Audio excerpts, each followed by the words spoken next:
Assalamualaikum warahmatullahi wabarakatuh. Saya minta izin berdiri.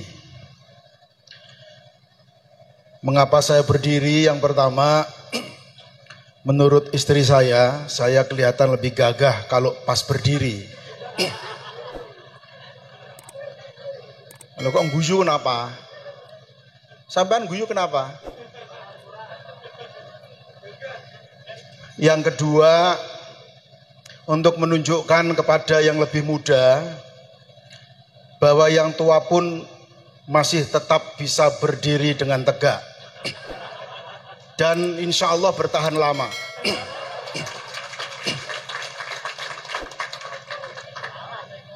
Lawong sing enom isih Gus wae luguh iku lho. Iku piye karepe kuwi? Iku kan mesti menunjukkan nak ngadeg suwe ora kuat.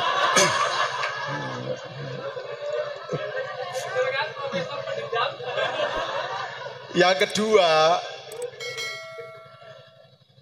sebelum saya mulai pengajiannya, saya pesen pokoknya tadi yang disampaikan oleh Gus Zaki diterima dengan lapang dada. Itu pesan saya. Karena sing jenenge Gus yang ngono kuwi, potongane ngono kuwi. Gus itu rata-rata, Gus itu loh ya, rata-rata itu loh. Itu masa kecil kurang bahagia.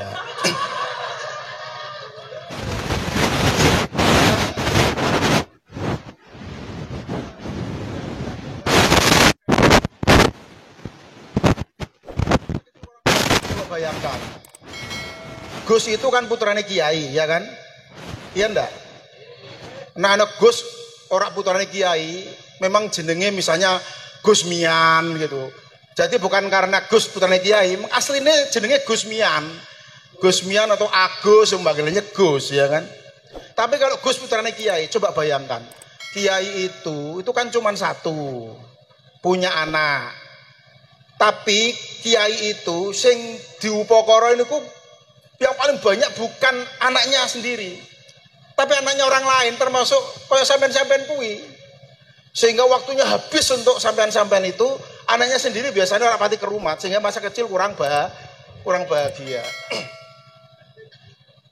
Nah, itu pengantar. Sekarang pengajiannya. Bismillah, alhamdulillah. Wassalatu wassalamu ala Rasulillah wa ala alihi wa sahbihi wa mawalah amma ba'd. Mbak-mbak, om-om, adik-adik, yuyu kang-kang semua yang insya Allah selalu dirahmati oleh Allah Subhanahu wa Ta'ala. Wabil khusus Bapak Kiai Haji Iman Fadilah, wis iman fadilah sisan, luar biasa. Saya diundang Pak Iman itu nggak bisa nolak, karena Pak Iman Fadilah itu termasuk murid saya di UIN Wali Songo yang ya termasuk kategori beda dengan sing tinggal ngarep-ngarep meniki biasanya ini. Saya tuh membayangkan Gus Zaki itu bukan alumni UIN. Ngono ki pintere kayak ngono kuwi. Umpama kuliah ning UIN.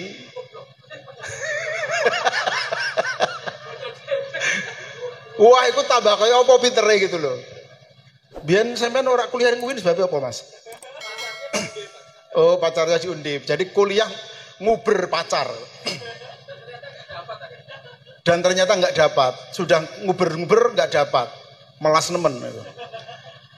Kita patut bersyukur malam ini karena kita bisa hadir dalam sebuah majelis, namanya majelis dzikir, dan yang luar biasa, majelis dzikir dan sholawat, tapi pasukannya itu adalah anak-anak muda. Nek masjid dzikir, sholawat, pasukannya yang oversek. Tahu oversek? umurnya di atas 50, di atas 50 tahun maksudnya. Kalau pasukannya itu oversex di atas 50 tahun, rada maklum karena jurusan kuburan sudah dekat, ya kan? Tapi ini majelis zikir dan sholawat isine orang-orang yang masih muda. Saya husnudon, bukan seperti Gus Yaki tadi itu. Suudon, hadir di sini karena mengejar nilai. Ini yang dari Prodi Muamalah. Mana Prodi Muamalah? Belum wong suruh mana kok malah tepuk tangan tuh. Prodi Muamalah mana tunjuk jari? Ada dari Prodi Ilmu Falak. Ilmu Falak ada Ilmu Falak. Ada di belakang. Mohon maaf saya beritahu, Prodi Ilmu Falak itu adalah prodi yang hebat luar biasa. Karena satu-satunya prodi yang memiliki Mars, lagu Mars itu loh. Mars Ilmu Falak. Prodi-prodi yang lain Muamalah belum punya, ya kan? Mau tahu Marsnya? Mau tahu? Marsnya begini. Beredar sang bumi mengitari matahari, merangkai sang waktu, tahun-tahun berlalu. Itu Mars Ilmu Falak. Ada Mars Muamalah, ora ono. Enggak ada kan? Enggak ada. Yang hebat dari majelis ini adalah majelis zikir, tetapi anggotanya dan jamaahnya adalah orang-orang muda yang masih kinyis-kinyis. Cuman, ini maaf ini, jangan berhenti hanya pada majelis zikir tok. Majelis zikir itu hanya wasilah untuk sesuatu yang lebih hebat lagi. Memang benar bahwa majelis zikir itu bagian dari mekanisme yang diciptakan oleh Allah Subhanahu wa taala untuk menjadikan kita ini sebagai pribadi-pribadi yang tentram hatinya. Apa Mbak? Apa Mbak? Tentram hatinya. Karena apa? Ala bidzikrillahi tatma'innul qulub. Tetapi jangan sampai terjadi majelis zikir sampai malam, setelah itu pulang molor, subuhnya bablas. Ono sing ngono kuwi. Wonge teko. Sing di wonge. Kabeh, Masya Allah. Lah ngono kuwi mesti menurut Habib Umar kuwi ya endah kuwi. Ya kan? Ya endah. Dan sekarang ini nyun sewu, salah satu tantangan terbesar dari komunitas Nahdlatul Ulama itu adalah bagaimana merebut kembali masjid-masjid dan musola-musola kita itu di tangan kita. Halo bro,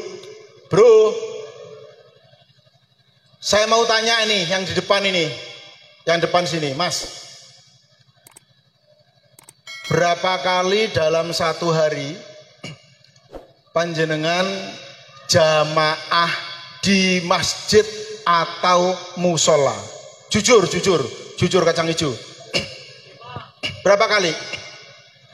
Jamaah lo ya, jamaah sesuai dengan waktu pertama jamaah di musola itu di masjid itu.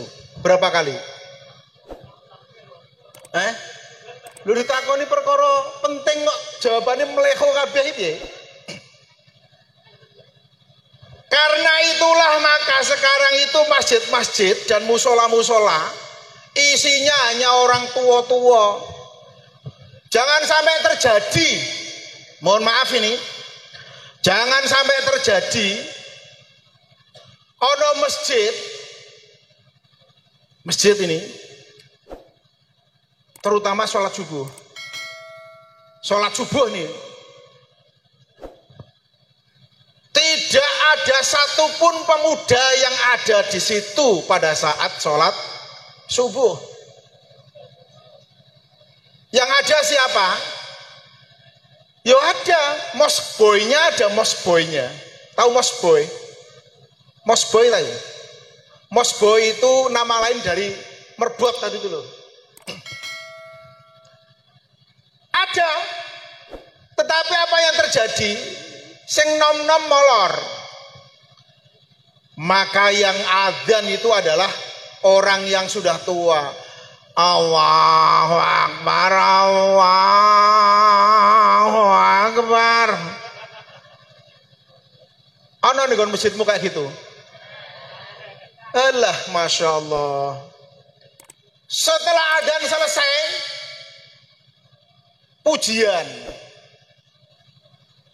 pujiannya meden-medeni sisan. Malaikat Jurupati lirak-lirik mareng sira goning lirik malaikat arep jabut nyawa ira. Ngono kuwi mesti kalau ada orang yang sudah tua, ambekane ngos-ngosan, batuk-batuk, memang kan ora sidol, geget kandalan ketemu malaikat. Jadi sangat penting setelah zikir ini, Bro, Mbak. Yo aja ngasih lali masjid karo mushola itu loh. Bagaimana masjid dengan mushola itu betul-betul menjadi proyek yang paling mendesak untuk kita ramaikan, terutama para pemuda-pemuda seperti ini. Siap? Siap? Kok rapati jelas jawabannya? Siap? Lah kalau nggak siap, mohon maaf, jangan harapkan masjid-masjid itu nanti masih berada di dalam perawatan dan di dalam manajemen sebagaimana bapak-bapak kita dan orang tua kita. Mbak, saya tanya, berapa kali dalam satu bulan yang pada jamaah di masjid? Mbak, ini pengajiannya sederhana-sederhana saja, nggak usah sing daki-daki. Karena apa? Kita bisa memperingati Maulud Nabi, silahkan, hebat luar biasa. Tapi kalau masjidnya dicolong wong, bro, nek musolamu dicolong wong, sampean terus meh piye? Mau gimana? Musolana dicolong orang. Itulah sebabnya maka salah satu hal yang ingin saya pesankan di dalam majelis zikir ini adalah meskipun kita ini masih muda, kita tetap harus betul-betul aktif meramaikan masjid dan musola. Sehingga yang adzan pun juga yang hebat-hebat. Allahu Akbar, Allahu Akbar. Adzannya kayak adzan Madinah, ya kan? Allahu Akbar, Allahu Akbar, meteseh. Adzan. Ini Pak Iman, di meteseh sini ada audisi adzan ada enggak, Pak? Yang paling banyak itu audisi nyanyi itu. Nyanyi oke, enggak apa-apa, nyanyi enggak apa-apa. Tapi jangan sampai kemudian adzan blas orang ono sing, sehingga mohon maaf, masjid-masjid dan musola kita itu coba bayangkan. Betapa banyak masjid-masjid dan musola itu nek adzan itu loh marake kuping keri. Oh, suaranya fals, bolero, nada dasarnya rak jelas. Seharusnya pakai nada dasar C kres. Jadi menurut saya salah satu hal yang penting untuk sekarang ini kita renungkan dan betul-betul menjadi proyek kita itu adalah bagaimana pemuda-pemuda Nahdlatul Ulama, PMII, IPNU, IPPNU, Ansor, Banser, Walali Ashabi itu bagaimana meramaikan masjid. Ayo sekarang silakan tunjuk jari, yang siap tunjuk jari, yang siap. Nek orang ngasih tunjuk jari berarti tak anggap rak siap. Memalukan. 1, 2, 3, yang siap tunjuk jari. Sithik dah. Iki memang berarti proyeknya abot iki. Pak Iman, tolong gimana caranya? Pokoknya jangan hanya dikir-dikir tok. Setelah itu ada konkret, setelah itu apa? Dan yang kedua, setelah jamaah di masjid itu ramai, kita harus betul-betul mempersiapkan menyentuh generasi yang paling awal. Sekarang ini banyak loh orang-orang yang begitu sudah jadi mahasiswa, kemudian orang rapati kenal masjid, rapati kenal musola, bahkan kos di samping masjid, kos di samping musola, belas orang doyan masjid, orang doyan musola. Ada ndak mas? Ada ndak mas? Wes diomongi koyo ngene, baru ki ora ana perubahan, masya Allah, sungguh terlalu. Iya ndak? Memang saya menyadari bahwa di era disruption seperti sekarang ini, di era digital seperti sekarang ini, di mana orang itu habis waktunya hanya untuk nutul Android, itu terjadi perubahan perilaku yang luar biasa. Salah satu perilaku yang, mohon maaf, kelihatan kasat mata, itu adalah soal unggah-ungguh. Apa bro? Unggah-ungguh. Saya itu punya mahasiswa, kalau WA saya itu coba, mahasiswa WA kepada profesor, itu kalimatnya ini, Anda sekarang ada di mana? Ngono ki ngertine rumah sana wis paling sopan. Lagi profesor di Anda kan ini piye karepe? Anda sekarang di mana? Saya mau bimbingan. Lagi piye to bocah iki? Memang terjadi perubahan luar biasa. Ini sebagian besar kan santri ini ya, iya kan? Santri kan sebagian besar kan? Sekarang itu juga di dunia kesantrian setelah adanya Android terjadi perubahan yang luar biasa perilakunya. Kalau nggak percaya, dulu zaman saya santri, zaman Pak Iman itu masih, karena pas saya ngajar Pak Iman itu sopan, sampai sekarang masih sopan, luar biasa. Dulu kalau minta kiriman itu pakai SOP, standar operating procedure-nya itu jelas. Mulai dari nulis surat kepada orang tuanya, kagem dumateng bapak so ibu wonten dalem, tenanan nih mas. Ini sore assalamualaikum warahmatullahi wabarakatuh. Puji syukur, ngono bareng mas. Alhamdulillah puji syukur datang Allah Subhanahu Wa Taala. Sholawat soho salam. Bariku napa terusan? Ndongake wong tuane, mugi bapak so ibu tansah pinaringan wilujeng, sehat walafiat, ridi semua, baru kejawi saking menika. Nah wis tekan kejawi saking menika, kuwi berarti intinya putra sampun telas artonipun. Ngoten niku masih nyuwun pangapunten menawi bapak so ibu kagungan kelonggaran rezeki, nyuwun dipun lintuni, sopannya luar biasa. Nih sore masih mendoakan lagi, alhamdulillah hormat putra Musa Hadi. Ngono biyen. Lho tenan ini pengalaman. Dulu begitu. Tapi begitu ada handphone, ada SMS itu, belum Android, SMS. Waduh, luar biasa, bro. Perubahannya. Assalamualaikum warahmatullahi wabarakatuh. Awak waras duit telas, wassalam. Lo tenang gue. Lebih parah lagi pada saat ada Android. Waduh, luar biasa. Apa yang dilakukan mahasiswa dan santri-santri itu? Duit yang jambon itu loh, duit kertas yang jambon itu loh, difoto, cekrek. Setelah itu langsung di WA, send, cekrek.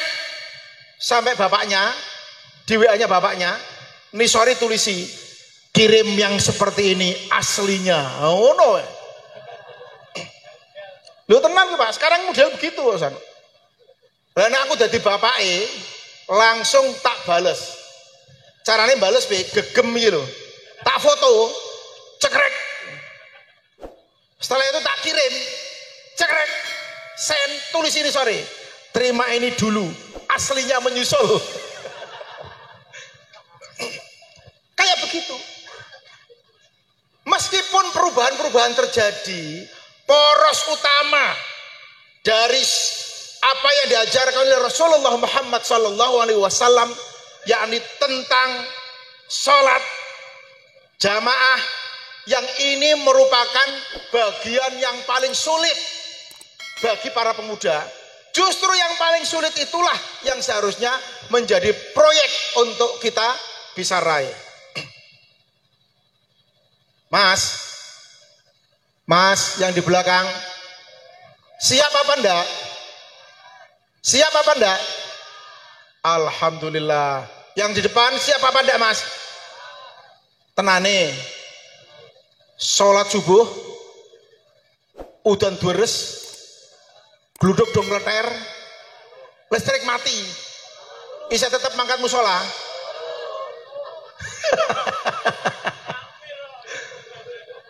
Masya Allah. Yang berikutnya juga sangat penting sekarang ini. Sekarang ini banyak orang yang mengklaim paling mengikuti sunnah Nabi. Sebenarnya kalau mengikuti sunnah Nabi itu yang paling suweneng itu bagi laki-laki itu sunnah Nabi tentang poligami tadi ya. Itu sunnah Nabi yang paling favorit katanya bagi laki-laki. Saya pernah diceritai seorang kiai, ada tukang becak, bojone telu bro, tukang becak itu bojone telu. Aku profesor Wirawani loh. Tukang becak bojone telu. Waktu ditanya, bro, lah sampean itu tukang becak lho bojone kok ya telu iki lho. Iku piye carane mangan, bro? Jawabannya enteng. Bojoku mangan dhewe-dhewe ndak. Terus ditanya lagi, lah sampean iku bojone telu ki motivasinya apa motivasinya? Wong tukang becak ya motivasinya apa kok bojone telu? Jawabannya enteng. Sunah Nabi to ndak. Ngono ki kiai sing cerita langsung demek bathuke ini didorong nih. Sunah Nabi. Ngerti ra? Nabi kok ora tukang becak, ngerti ra kowe?